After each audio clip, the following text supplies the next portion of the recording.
Hi, I'm Toby Kendall, Head of Service at Comensura, the UK's leading managed service provider, and in the second of our videos on everything you wanted to know about IR35 but were afraid to ask, Seb Malley of QDOS talks through the key factors that determine the IR35 status of a contractor's role. What are the likely elements that will put people in scope or conversely keep them out?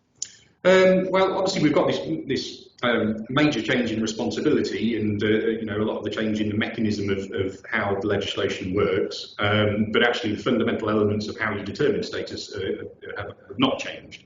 So they are based on 50, 60 years worth of case law, where employment status cases in general, whether it's IR35 or general employment status, cases have gone to court and really defined case law.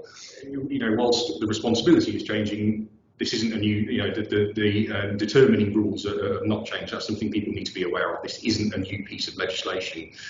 And some of the sort of determining factors are common sense, I guess. If you look and feel like an employee, you should be treated and taxed like one. But actually, because of the nature of case law and sort of niche aspects of how certain cases have been determined, some of them are not quite so straightforward. So really, IR35 is largely dependent on three main factors. So personal service is the first one. So that's a case of a contractor has been engaged on a sort of business-to-business type arrangement. There shouldn't be a responsibility for personal service, and how that manifests itself generally is that the contractor should be able to send a replacement if they're unable to perform the services, which is typically known as a right of substitution. So that's something that's become very common in contracts. Obviously, over the last 20 years, a lot of contracts that contractors have with agencies and clients have very much kind of been drafted with IR35 in mind. So you'll find that most contracts will include some form of substitution clause in there. But obviously, the important element of that is that it's reflected in reality as well. So if that did occur, regardless of what's in the contract, actually, it needs to be able to happen as well. And importantly, the client needs to accept that that can happen. If it just can't happen for whatever reason, if it's not possible, then it doesn't necessarily mean that the contractor is going to, or the engagement is going to be inside IR35. So that's something also to bear in mind. Not having substitution is not the end of the world.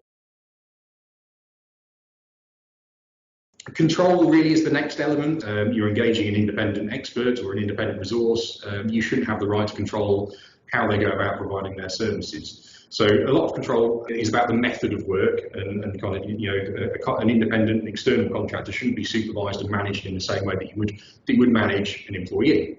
You can also look at location, the hours of work, and so on as well. But really, the pivotal element really is the method of work, and that the contractor should have some level of autonomy over how they carry out the services. Sometimes it's quite difficult to define, depending what kind of sector you're working in. But again, it's worth putting some work in to make sure that the organisation understands how contractors should be perceived and treated. The contractor shouldn't have a line manager. They shouldn't have somebody who's kind of standing over them, telling them how to go about providing their services.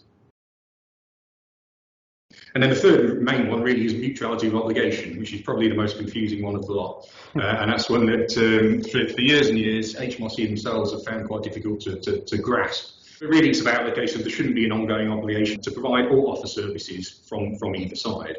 Positive indicators are, the contractor should be able to terminate the agreement. The notice period shouldn't be particularly long. The contractor shouldn't be paid for any time where they're not carrying out the services. So it's one of those where you can't ignore it. It's largely ignored in CEST, HMRC's tool, but actually, if you look at all of the cases that we've seen go to tribunal over the last few years, all the tribunal judges have kind of considered mutuality of obligation. So it still is a present factor when you're determining status. So they're the three main factors, but then there's a load of other stuff as well that you can consider. The contractor shouldn't be integrated into the client's organisation. There should be sort of demarcation between contractors and employees. The contractor should take a financial risk in providing the services and running their business, so they should have to rectify faulty work, they should hold insurances, all that sort of stuff as well. So really what you've got to do when looking at IR35 is building up a picture. It's not a checkbox exercise. That kind of goes against the kind of methodology of HMRC CES tool, which is very kind of, it's algorithm based process, whereas actually what you've got to do is collate all the evidence, stand back and make a decision based on the sum total of evidence that you can see before you. The actual physical contract, does that have an effect on the outcome itself? Because I know that a lot of contractors are very geared towards making sure that things are in their contract, regardless of whether they reflect reality. Yeah, which is that's a mistake, because whilst the contract is often the first port of call for HMRC. And HMRC will very much choose the avenue that best suits their argument. So if they see that there's, a contractor's got a very strong contract, which has been written very much with IR35 in mind, but actually the working practices don't quite match that, they will attack the working practices. But conversely, if the working practices are good, but the contract has some iffy wording in there, they will very much attack the sort of the terminology and the semantics within the contract.